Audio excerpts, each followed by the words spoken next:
Earlier in 2024, 2 young otter cubs were rescued in Newport, and here's what happened.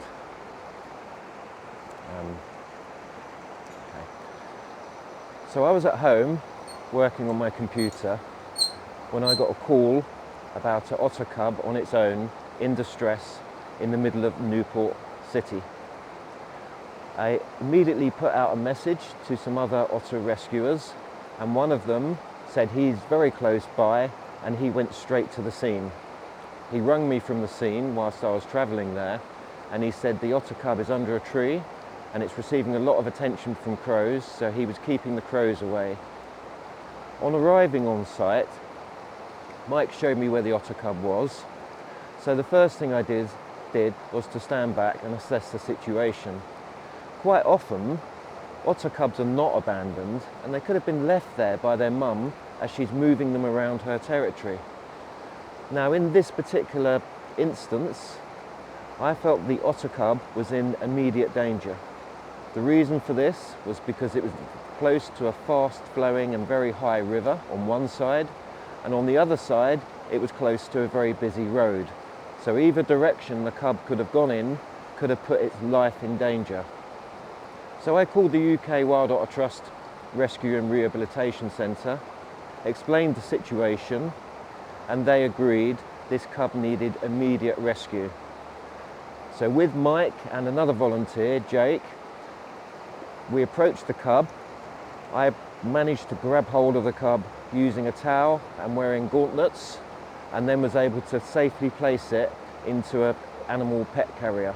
So that cub spent the night with me, just as well it did really, because when I was heading off to the UK Wild Otter Trust Rehabilitation Centre the next morning, I got a call about another cub actually in Newport, 2 streets away from where the first one had been found. The second cub was actually found underneath a car that belonged to a local vet, which was really good luck for it. So the vet had taken it into the local vets in Newport, and they were holding it in a cardboard box with some bedding in there until I arrived to collect it and take it.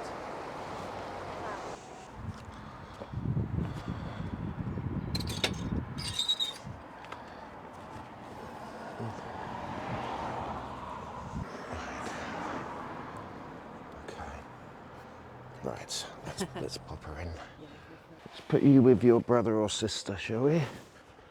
Okay. There we go. Snuggle in there. The cub that we rescued yesterday did really well overnight. Quite pleased. Managed to get some salmon soup into it on 3 different occasions, which is good. So then we know that it's had a bit of hydration and a little bit of food into it. I was a bit concerned during the middle of the night, so I got to check it about 4, and it seemed fine. It was fast asleep. And then this morning, it's picked up quite a lot since yesterday, and actually lapped the fish soup up itself, and ate all of it. So I put the new cub in with the cub from yesterday, and just kept a little bit of an ear on them in case there was any fighting or discomfort. But what I was mainly hoping for is that they would snuggle down together and kind of reassure each other.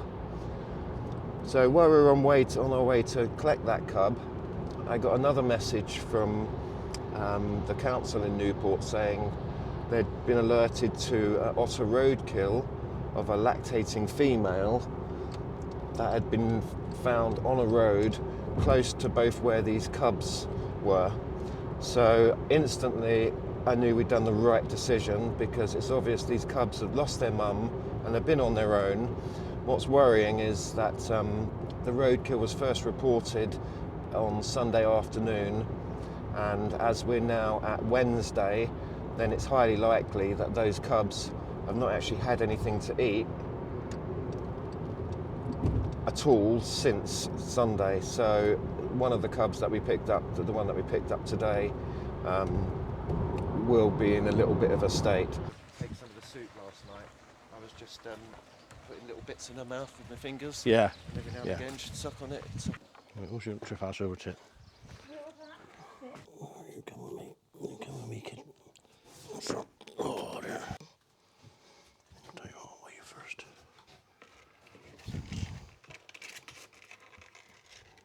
Okay, 110. Okay, that's small. Okay, that's good. You're a little girl. Yay. That's good. I mean, hold on. So I know which is which. Where's your other one? Where are you? Oh, come on, yeah, that's it. Come on. Two sisters. Two sisters? Yeah.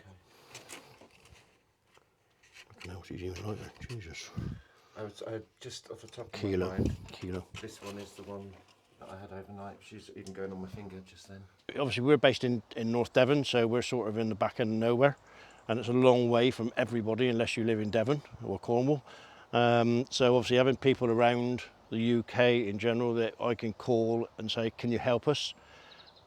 It helps. And Wales, again, we don't have that many contacts in Wales, and obviously Lee, he runs the Safe Wales Otter Trust.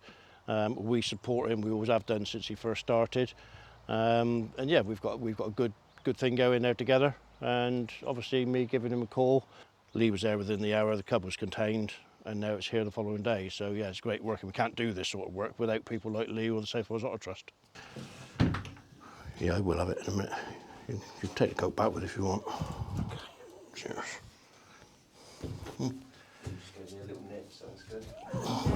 We've got them both here now in Devon, and they'll start going into a rehabilitation process which takes a year.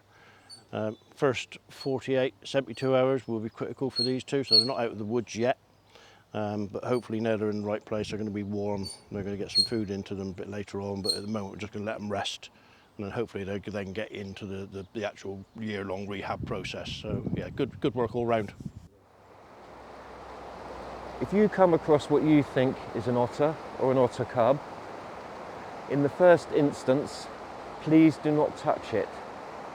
Keep a safe distance away, and if you're sure that it's an otter and it might need assistance, then call one of these numbers and remain monitoring it. In exceptional circumstances, it might be necessary to pick a cub up to move it, but this would only be if its life was in immediate danger.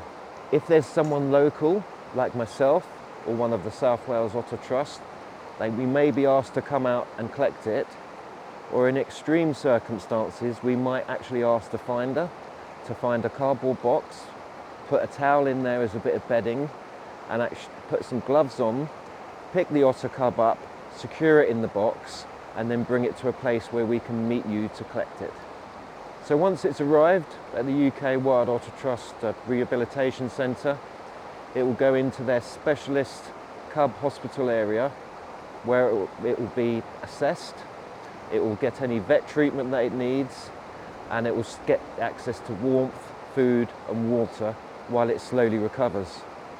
Once it's got stronger and it's doing really well, the centre will often pair them up with one or two other cubs, and this is replicating what they'll be doing in the wild, where you'd have young cubs growing up together, and then these cubs will eventually be released together, so it's not a case of one cub going out on its own, it's actually got its siblings around it for some support. With all rescued cubs, the aim is to put them back in the wild where they come from. There's no intention to keep them for any other purposes. These are wild otters, and they should remain wild as long as they're fit and healthy and able to do so. Thank you very much for watching. Please visit our YouTube channel for more videos and films, and make sure you like and subscribe to help us make more in the future. Thank you.